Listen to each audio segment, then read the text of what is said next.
আসসালামু আলাইকুম। আজকে আমরা এই যে বড় বড় গলদা চিংড়ি আর বড় বড় ট্যাংরা মাছ রান্না করব।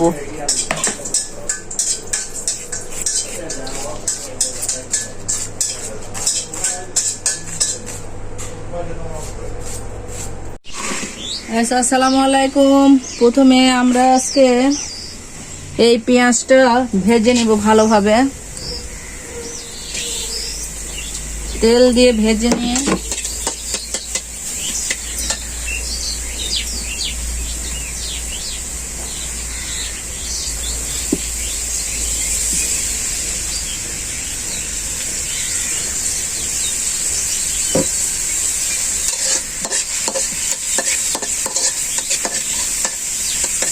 পেঁয়াজ যখন লাল লাল হয়ে আসবে তখন মাছটা ছেড়ে দিব।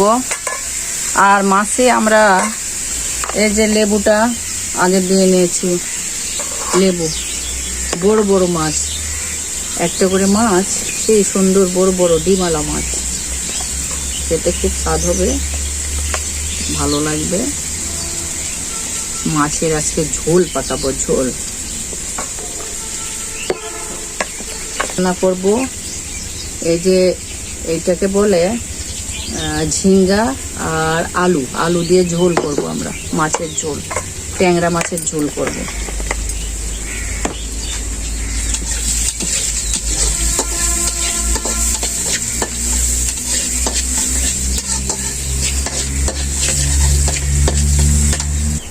পেঁয়াজ লাল লাল হয়ে এসছে, এই জন্য এখানে আমি তেজপাতা ছেড়ে দিলাম।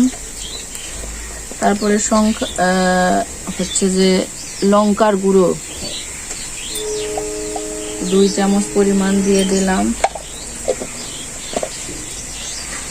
সাথে মশলা বাটা, আদা রসুন গোলমরিচ বাটা দিয়ে দিলাম,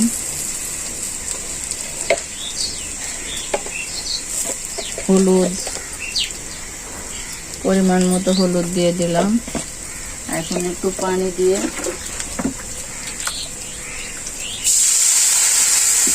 নেড়ে চেড়ে দেবো।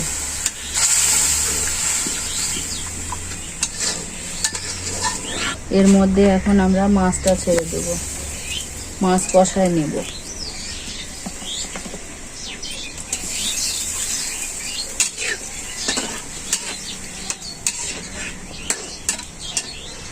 এখন একটু ঢেকে রাখবো। এখন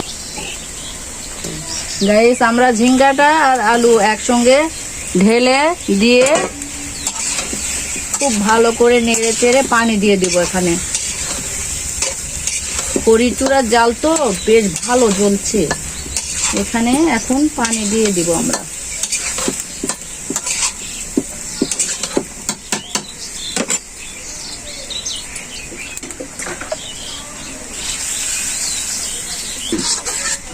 গাইস, যা তরকারি, যা সুন্দর ঘ্যান বেরাচ্ছে না, খুব ভালো সেন্ট আসতেছে।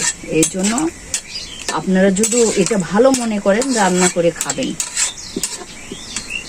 আমার রান্না ভালো লাগলে আপনারা এই রান্নাটা করে খাবেন। রান্না শেষ, এখন আমরা গাইস, আমাদের এখন রান্না শেষ হয়ে গেছে, এখন আমরা নেমে ফেলে দিব এটা।